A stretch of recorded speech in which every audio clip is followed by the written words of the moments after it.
Como funcionava a sociedade no tempo de Jesus. Sexta parte. A lei, instrumento de dominação.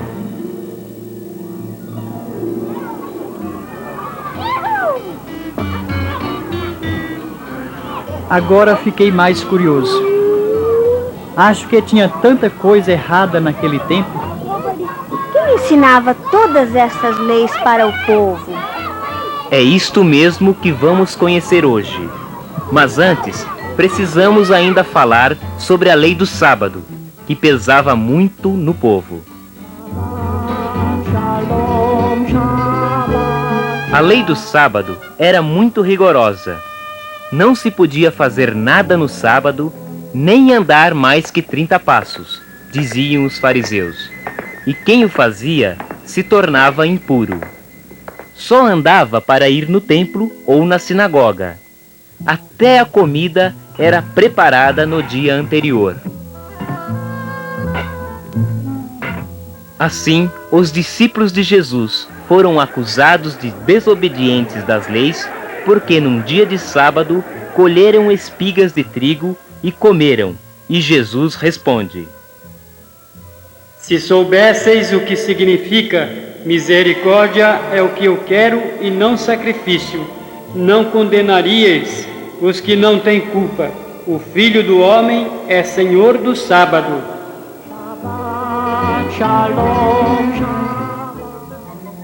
Ao paralítico que Jesus curou no dia de sábado, os judeus o proibiram de carregar seu leito e perseguiram também a Jesus por fazer tais coisas no sábado.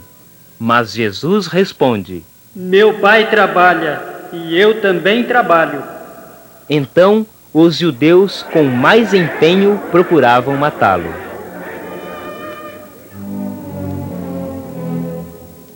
Os fariseus, com os herodianos, conspiraram contra Jesus sobre como o matariam, porque curou um homem com mão atrofiada no dia de sábado.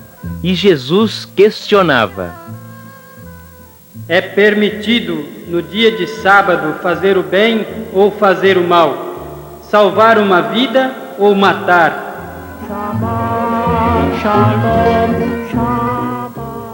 Jesus foi acusado de ateu ou não vir de Deus, porque ao curar o cego no sábado, pegou a lama e colocou-a nos seus olhos. E Jesus responde aos fariseus: Se fosseis cegos, não teríeis culpa, mas dizeis: Nós vemos, vosso pecado permanece. A observação do sábado, o sétimo dia da semana, era um dos 10 mandamentos. Eu sou Javé, teu Deus, que te fez sair do país do Egito, da casa da escravidão. Lembra-te do dia do sábado para santificá-lo. Trabalharás durante 6 dias e neles farás todas as tuas obras. O sétimo dia, porém, é o sábado de Javé, teu Deus. Não farás nenhum trabalho. O sábado ficou estabelecido para todo o povo judeu, o dia de descanso e dia de encontro para reavivar a memória do passado. Eles não deviam viver abatidos ou escravizados como no Egito, a serviço do faraó. Mas passados os anos, os sacerdotes e os escribas fortaleceram mais a ideia da santificação do sábado.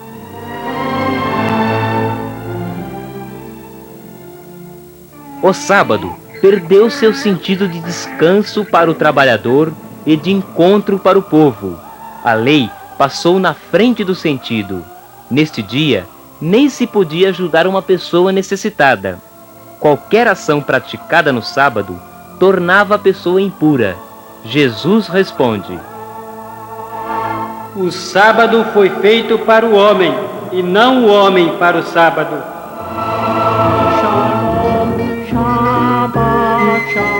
A palavra lei, usada pelos judeus, tinha 3 diferentes significados. Primeiro, seu significado básico, os 10 mandamentos, chamado também o Decálogo. Segundo, significa também os 5 primeiros livros do Velho Testamento, que chamamos de Pentateuco ou Torá: Gênesis, Êxodo, Levítico, Números e Deuteronômio.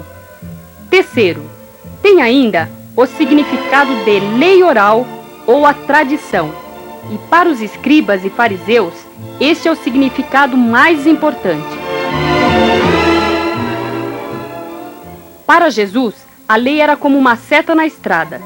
Pela lei dos 10 mandamentos, Deus, Javé, indicou o caminho certo para o povo nunca mais voltar a viver a escravidão, para o povo conservar a liberdade que conquistou e viver na justiça e fraternidade. Isto que significa a afirmação que introduz os 10 mandamentos. Eu sou Javé, teu Deus, que te fez sair do país do Egito, da casa da escravidão. Mas, no tempo de Jesus, a lei nas mãos dos escribas e fariseus, em vez de libertar, tornou-se ferramenta para dominar e oprimir o povo. É claro que um pobre, sobrecarregado de trabalho, uma mãe de família com muitos filhos, não tinha condições de cumprir tantas regras. Então, eram considerados impuros. Quem era encarregado de ensinar, explicar e interpretar as leis ou as sagradas escrituras eram os doutores da lei, ou escribas, porque somente eles julgavam ter conhecimento exato das sagradas escrituras. Eles gostavam de ser chamados rabi, que quer dizer mestre. Eram eles que abriam as escolas para ensinar a ler e escrever, formando novos discípulos. Para se tornar doutor da lei, era preciso começar a estudar junto com o mestre a partir dos 14 anos, e só após 25 anos de estudo que era reconhecido oficialmente como doutor da lei, com 40 anos de idade. Jesus começou sua missão aos 30 anos.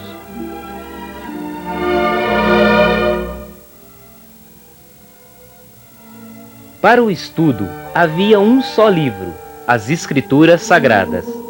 O Antigo Testamento, que era a Constituição dos judeus.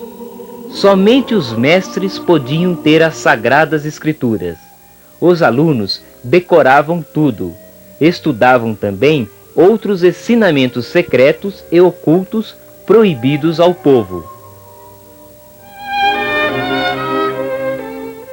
Com tudo isso, os escribas se tornaram os donos do saber, monopolizavam a interpretação da Sagrada Escritura, se tornando os guias espirituais do povo.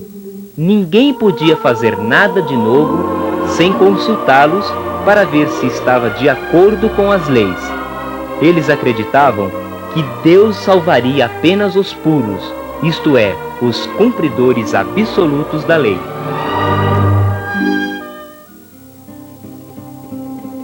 Assim o povo dependia totalmente dos escribas.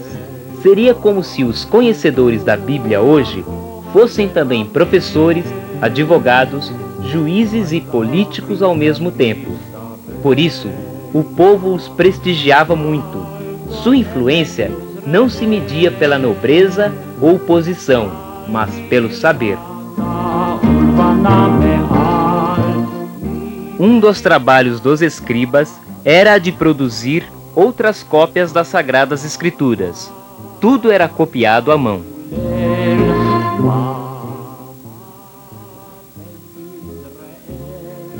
A língua em que era escrita a Sagrada Escritura era o hebraico, a língua oficial que o povo simples, principalmente as mulheres, já não entendiam mais. Por isso, os escribas na sinagoga traduziam para o povo na língua aramaica, a língua falada pelo povo.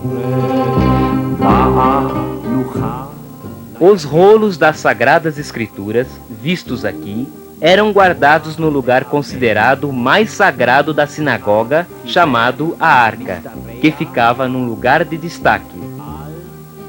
Só os escribas podiam abrir a arca.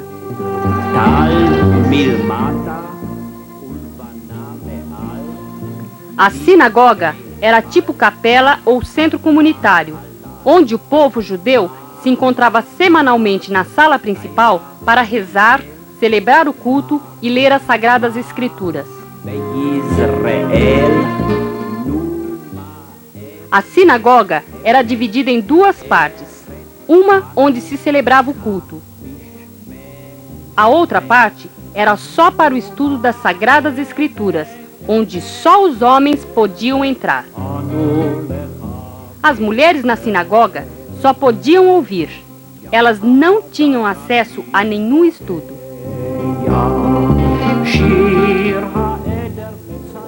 Em cada lugar onde tinha judeus, até no estrangeiro, tinha sinagogas. A maioria delas se encontram destruídas, como essa. Era o lugar onde se alimentava a mentalidade e piedade do israelita.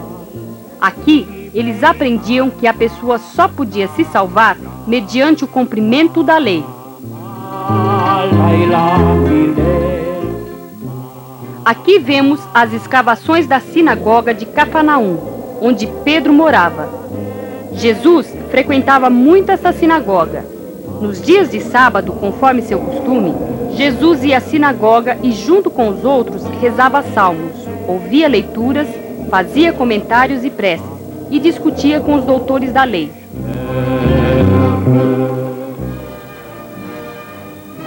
Como era de costume, num dia de sábado, Jesus foi na sinagoga de Cafarnaum e lhe foi entregue o livro do profeta Isaías. Abrindo-o, encontrou o lugar onde está escrito: O Espírito do Senhor está sobre mim, porque Ele me ungiu para evangelizar os pobres, enviou-me para proclamar a libertação aos presos e aos cegos a recuperação da vista, para restituir a liberdade aos oprimidos e para proclamar um ano de graça do Senhor. E Jesus acrescentou: Hoje realizou-se essa escritura que acabaste de ouvir. Foram os fariseus que criaram as sinagogas, opondo-se ao templo, dominado pelos saduceus. Os fariseus formavam tipo associações, irmandades, grupos de pessoas piedosas e não se misturavam com os outros, fato que lhes deu o nome de fariseu, que significa separado. Tinha ao redor de 6.000 membros.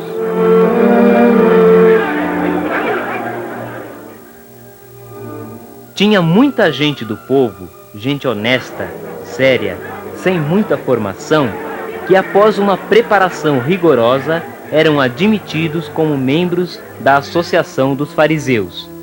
Mas tinha também muita gente rica e importante, como os escribas. Nicodemos, que foi consultar com Jesus à noite, era fariseu.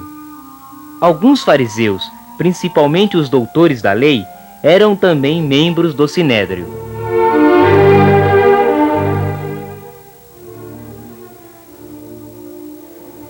A prática dos fariseus era de devoção total à lei. Nela estava concentrado o sagrado, o caminho para chegar a Deus, segundo acreditavam. Todos os membros, sem exceção, cumpriam uma lista de 613 preceitos rituais. Tinham fama de serem santos, de rezar muito, de jejuar 2 vezes por semana, de pagar o dízimo mais do que devia e de dar muita esmola.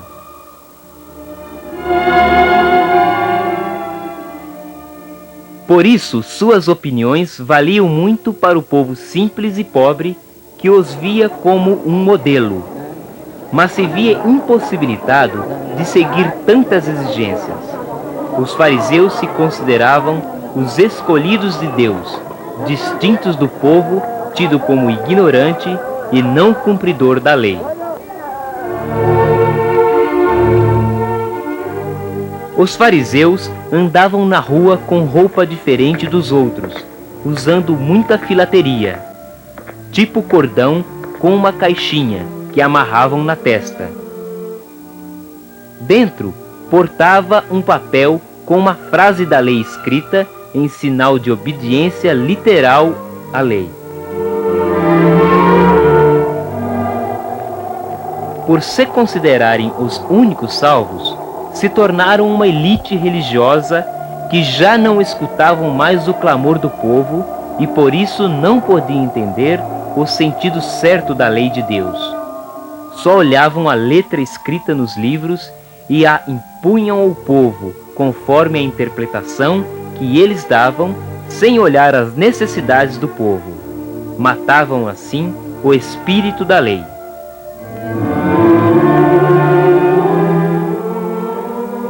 Os fariseus esperavam um Messias que fosse doutor da lei, que os ajudaria a entender e observar plenamente a lei, apressando assim o fim dos tempos e a libertação de Israel.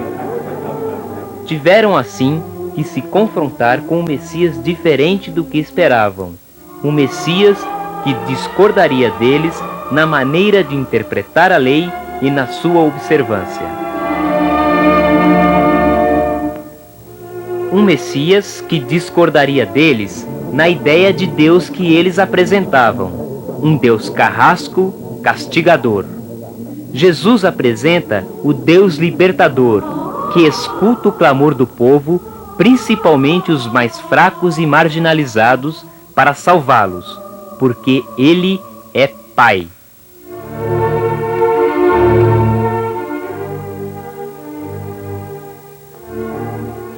Eis as maiores divergências e discussões de Jesus com os escribas e fariseus: o sábado, a pureza, o próximo, judeu estrangeiro, o jejum, a oração, o templo, Deus, sua presença com pecadores.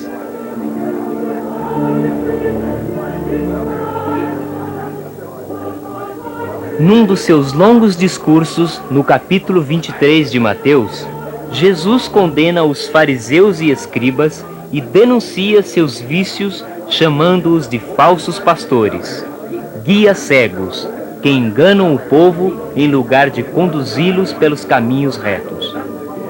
Foi uma grande ousadia Jesus ter se confrontado com esse grupo, o que acabou contribuindo para a sua condenação à morte. Realmente Jesus foi muito corajoso. Será que as leis que temos hoje são todas boas? É isso que podemos discutir agora. E por que Jesus condenou o templo? É isso que vamos ver no próximo encontro. Clama em alta voz, sem receio e temor, tua voz qual trombeta ressoe. Denuncia o pecado deste povo, desta igreja, pois parecem me buscar e seguir os meus desejos. Sempre falam santidade, vem a mim para que os veja. Clama em alta voz, sem receio e temor, tua voz qual trombeta ressoa. Perguntais por que desprezo todas vossas penitências. É porque quando as fazeis, abafais a consciência. Só buscais vosso interesse e usais de violência. Clama em alta voz, sem receio e temor, tua voz qual trombeta ressoa. Penitência que me agrada, serão vossas romarias, procissões, missais e cultos, confissões e cantorias. Se oprimis os pequeninos e espancais em pleno dia, clama em alta voz, sem receio e temor, tua voz com trombeta